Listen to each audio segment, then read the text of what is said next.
दीपिका इस्पात शिक्षा सदन में वन महोत्सव कार्यक्रम सेक्टर 18 स्थित दीपिका इस्पात शिक्षा सदन ठारे वन महोत्सव कार्यक्रम विद्यालय परिसर में अनुष्ठित हो विद्यालय प्रधान शिक्षक शिशिर कुमार सामल सभापतित्व में आयोजित यह कार्यक्रम में दीपिका महिला संहतिर सभापति नम्रता वर्मा मुख्य अतिथि जोगदे वृक्षरोपण करने सह यार आवश्यकता और आभिमुख्य संपर्क कर छात्र छात्री उद्बोधन देते।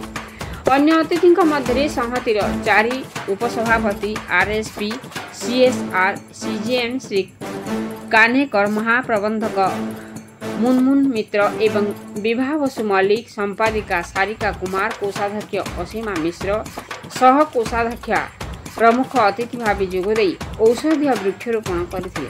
सेहीपरि विद्यालय स्काउट मास्टर शिव सामल गाइड मास्टर लक्ष्मी साहू वरिष्ठ शिक्षयित्री विजयनी जेना मोनालिसा गौड़ निहारिका बल सरोजिनी नायक जयंत नायक शरद प्रधान तापसी चक्रवर्ती प्रियंका महाराणा संदीप पाढ़ी नीलिमा महापात्र और स्काउट एवं गाइड छात्र छात्री माने अंशग्रहण कर प्राय 50 औषधीय गछर चारा रोपण करथिले।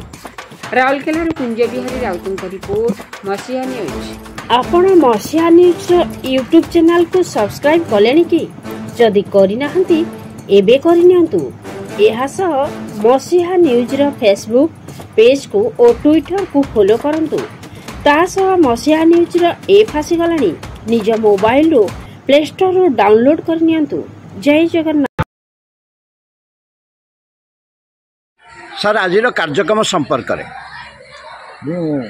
यही विद्यालय दीपिका इस्पात शिक्षा सदन सेक्टर 18 राउरकेला 3 प्रधान शिक्षक अटे। आज आमर वन महोत्सव पालित होउची एवं यही अवसर में आमर मुख्य अतिथि भाव विद्यालय सभापति श्रीमती नर्मदा वर्मा जोग देते सहित सीएसआर जीएम एवं आमर सीजीएम टाउन सर्विसेस एवं डीजीएम सीएसआर एवं अन्य अधिकारीगण ये जो इस्पात कारखाना अन्य अधिकारीगण आम विद्यालय कमिटीर संपादिका भाइस प्रेसिडेंट एवं ट्रेजरर जॉइंट ट्रेजरर इत्यादि एवं शिक्षक शिक्षयित्री होची आम विद्यालय मध्य इटा पिला मानकु गोटे वृक्ष प्रति पिलांकर सचेतनता सृष्टि करने आम यही उत्सव पालन करुँ।